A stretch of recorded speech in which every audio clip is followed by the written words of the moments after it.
रोज की तरह आज भी किरण रसोई में खाना बना रही थी। जैसे ही उसने दाल को तड़का लगाया तो पूरा घर खुशबू से महक गया। तभी सीता अपनी माँ से कहती है, माँ देखा आपने, भाभी कितना अच्छा खाना बनाती, पूरे घर में खुशबू आती है। हाँ हाँ बेटा, वैसे आज तुझे देखने जो मेहमान आ रहे हैं उन्हें खाना पसंद आ जाए और तू भी पसंद आ जाए, बस मैं तेरी जल्दी से शादी कर दूंगी। थोड़ी देर बाद लड़के वाले आ जाते हैं। सीता उनके सामने चाय लेकर आती है। वह सीता को देखकर उसे पसंद कर लेते हैं और उन्हें किरण के हाथों का खाना तो बहुत पसंद आता है, लेकिन फिर वो इतना दहेज मांग लेते हैं कि करुणा उन्हें मना कर देती है। फिर वो लोग चले जाते हैं। करुणा आज भी उदास होकर अपने कमरे में बैठी हुई थी। तभी विवेक फैक्ट्री से आता है और कहता है, क्या हुआ माँ, तुम उदास क्यों हो? भैया आपको पता है आज माँ सुबह से ही बहुत ज्यादा उदास है। हाँ लेकिन क्यों?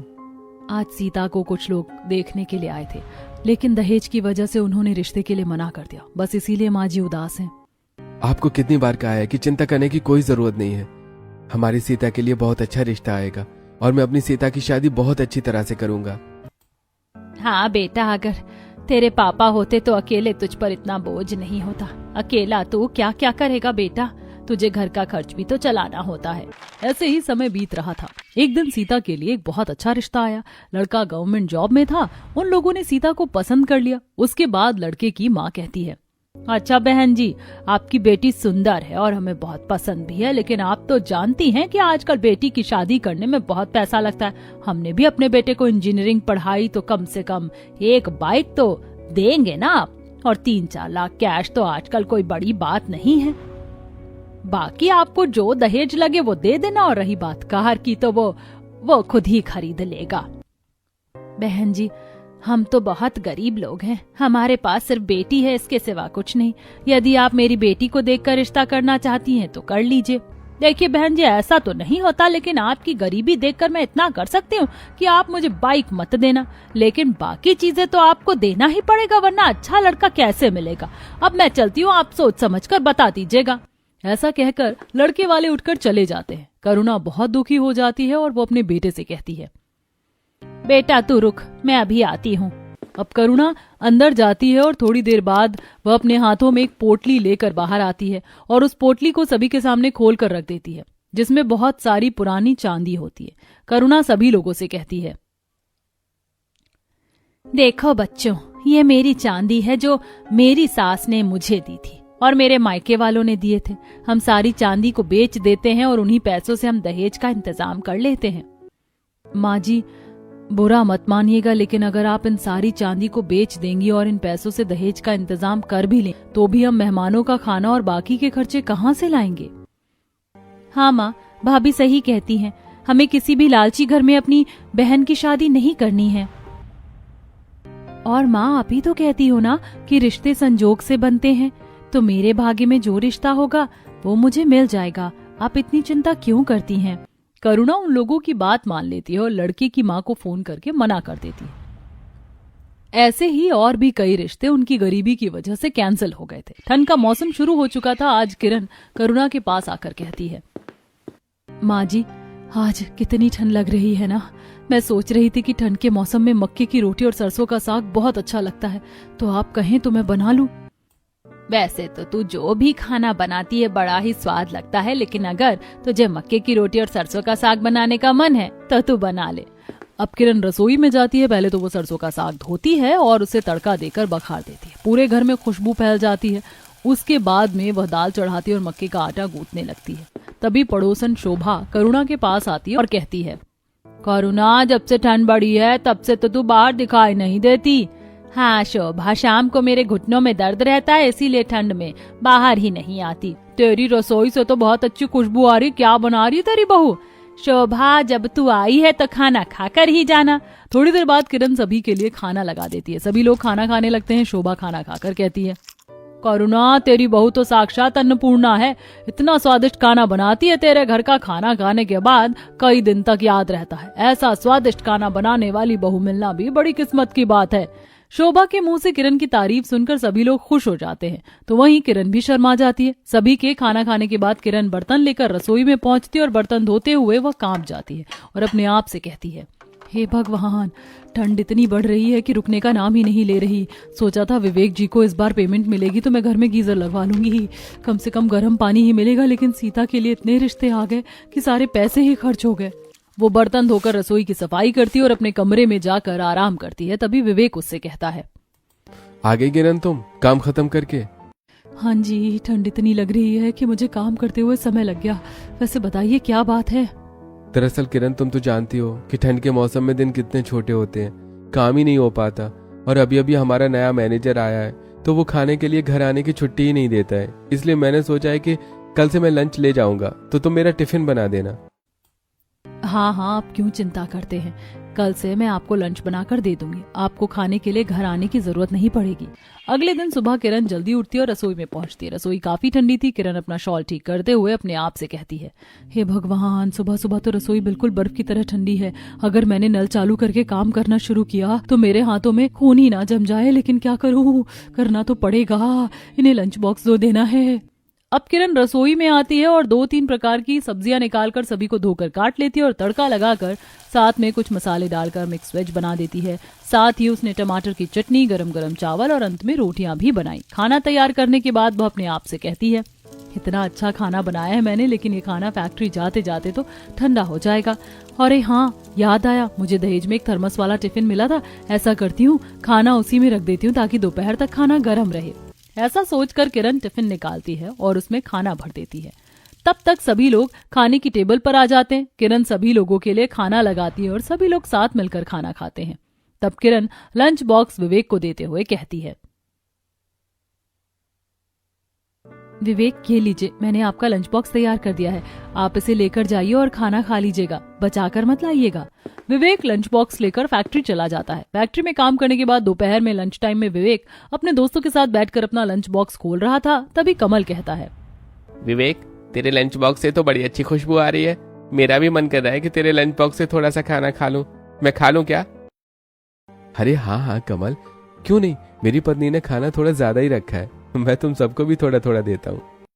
विवेक अपना लंच बॉक्स खोलता है तो उसका खाना काफी गर्म था। ये देखकर सभी के मुंह में पानी आ जाता है और तरुण कहता है, यार विवेक, ठंडी में गरम गरम खाना खाकर देखकर तो मजा ही आ गया।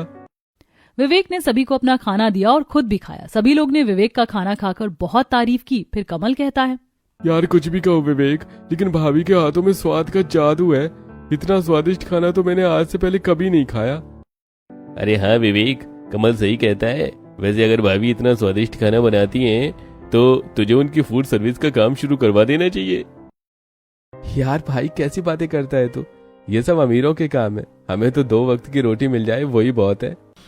खाना खाने के बाद सभी अपने अपने काम में लग जाते हैं। शाम को जब विवेक अपने घर आता है, रात को सभी लोग साथ में बैठकर टीवी देख रहे थे, तभी विवेक सभी को बताता है, पता है, माँ आज मेरे दोस्त किरण के बनाए खाने की बहुत तारीफ कर रहे थे।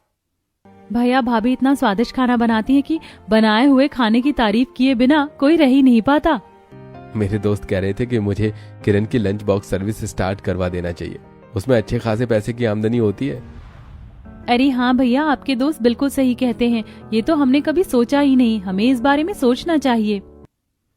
अरे नहीं नहीं बेटा, लंच बॉक्स सर्विस शुरू करना इतना आसान थोड़ी ना है। अच्छे खासे पैसे लगते हैं उसमें और फिर कस्टमर भी ढूंढना पड़ता है। कहीं घाटा हो गया तो वो अलग, जाने दो, ये हम जैसे छोटे मोटे लोगों के काम नहीं है।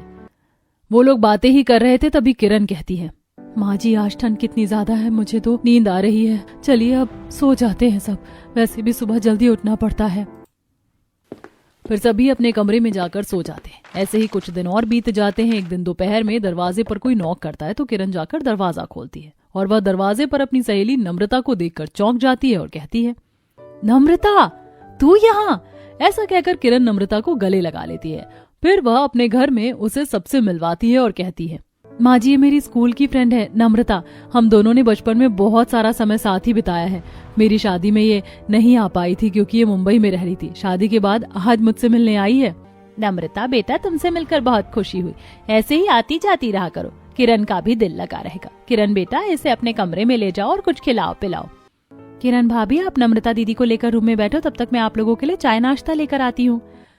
अब किरण नम्रता को लेकर अपने रूम में जाती है और वह दोनों आपस में बातें करने लगती हैं। तभी सीता वहां पर चाय और नाश्ता लेकर आ जाती है और कहती है, नम्रता दीदी, मैं किरण भाभी के जितना अच्छा तो नहीं बना सकती, लेकिन फिर भी मैंने अच्छे पकौड़े बनाए हैं, खा लीजिए और चाय भी पी लीजिए। अच्छा आप लोग बातें करिए, मैं बाहर बैठी हूँ। ऐसा कहकर सीता वहाँ से चली जाती है और नम्रता किरण से कहती है, किरण तेरी नंद तो बहुत सुंदर है, इसकी शादी के बारे में नहीं सोचा? यार बहुत सारे रिश्ते आए सीता के लिए, लेकिन लड़के वाले दहेज मांगते और मेरे ससुराल वाले इतने अमीर नहीं कि दहेज दे सके, बस इसीलिए बात कहीं जम नहीं रही। यार किरण, तू इतना अच्छा खाना बनाती है कि तू चाहे तो फूड बिजनेस स्टार्ट कर सकती है, फिर तू क्यों नहीं स्टार्ट करती? यार ये बात तो मुझे मेरे पति ने भी कही थी, लेकिन बिजनेस स्टार्ट करने के लिए कुछ पैसे भी तो होने चाहिए और फिर कस्टमर भी तो चाहिए ना। तुझे तो पता है कि मैं किसी को जानती ही नहीं, भला मैं बिजनेस कैसे करूं? और अगर मैं तुझसे कहूं कि मैं तुझे पैसे और कस्टमर दोनों देती हूं तो? क्या तू सच कह रही है? फिर तो पक्का मैं अपना बिजनेस स्टार्ट करूंगी।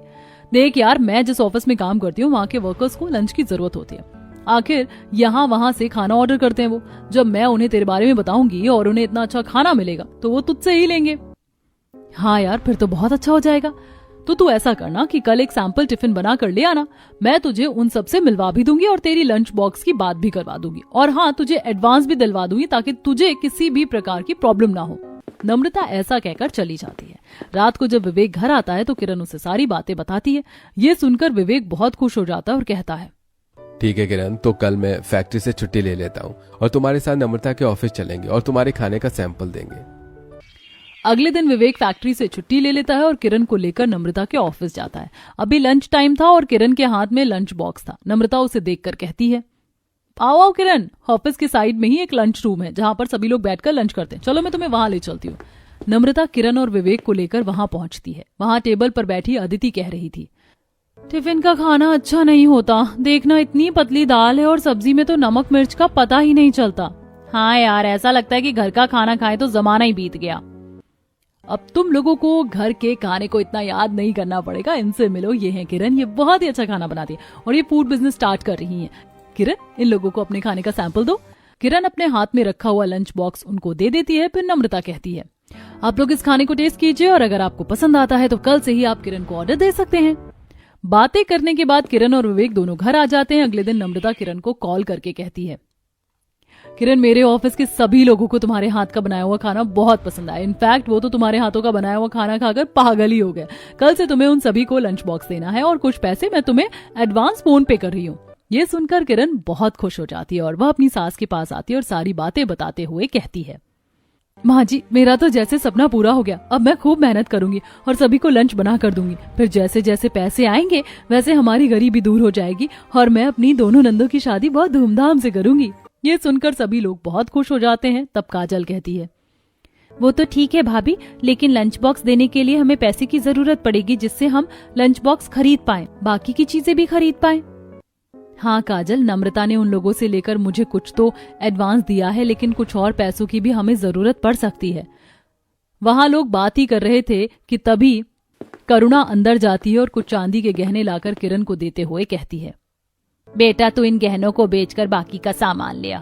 नहीं नहीं माँ जी, मैं आपके गहने नहीं ले सकती, आपकी अमानत है। बेटा तू भी तो हमारे लिए ही इतना सब कुछ कर रही है ना, और मेरा भी तो कुछ फर्ज बनता है। चल अब इसे रख ले और मना मत करना। किरण खुशी खुशी गहने ले लेती है। उसी दिन वह विवेक के साथ जाकर गहनों को बेच देती है और कुछ हॉट पॉट वाले लंच बॉक्स खरीदती है और जरूरत का बाकी का सामान भी खरीदती है। अगले दिन किरण अपना काम खत्म करने के बाद रसोई में जाती है और कांपते हुए लंच बनाना शुरू करती है। तभी सीता और काजल भी वहां आ जाती हैं। तब सीता कहती है, किरण भाभी, हम दोनों भी लंच बनाने में आपकी मदद करेंगे। सीता, काजल, तुम लोग इतनी ठंड में क्यों उठ गई हो? मैं अकेले ही कर लूंगी। कैसी बातें करती हो भाभी आप, भला हम आपको अकेला कैसे छोड़ सकते हैं? लाइए मैं सब्जी काटती हूँ, सीता आटा गूंथेगी, आप बाकी का काम देख लो। सभी मिलकर लंच बॉक्स तैयार करने लगते हैं। ठंड में उन्हें सब्जियां काटने, धोने और बाकी का काम करने में बड़ी ही परेशानी होती है, लेकिन फिर भी समय पर लंच बॉक्स बनकर तैयार हो जाता है। तब तक सभी लोग नाश्ते के लिए भी आ जाते हैं। किरण सबका नाश्ता लगाती है। विवेक नाश्ता करते हुए कहता है, किरण तुम मुझे अपने लंच बॉक्स दे दो, मैं जाते जाते नम्रता के ऑफिस पहुंचा दूंगा। लेकिन भैया, अगर आप लंच बॉक्स देने जाओगे तो आप फैक्ट्री के लिए लेट तो नहीं हो जाओगे? हाँ काजल, लेट तो हो जाऊंगा, लेकिन लंच बॉक्स तो मुझे ही पहुंचाना पड़ेगा। नाश्ता करने के बाद विवेक सारे लंच बॉक्स को एक बैग में रखता है और ऑफिस की तरफ निकल पड़ता है। वह नम्रता के पास पहुंचकर लंच बॉक्स नम्रता को देते हुए कहता है, नम्रता ये रही लंच बॉक्स। हाँ हाँ जीजा जी लाइए। आप देखिएगा कि किरण का लंच बॉक्स सभी को बहुत पसंद आएगा और धीरे धीरे उसके ढेर सारे कस्टमर बन जाएंगे। विवेक लंच देकर अपनी फैक्ट्री के लिए निकल पड़ता है। दोपहर में लंच टाइम में विवेक को याद आता है कि वह अपना लंच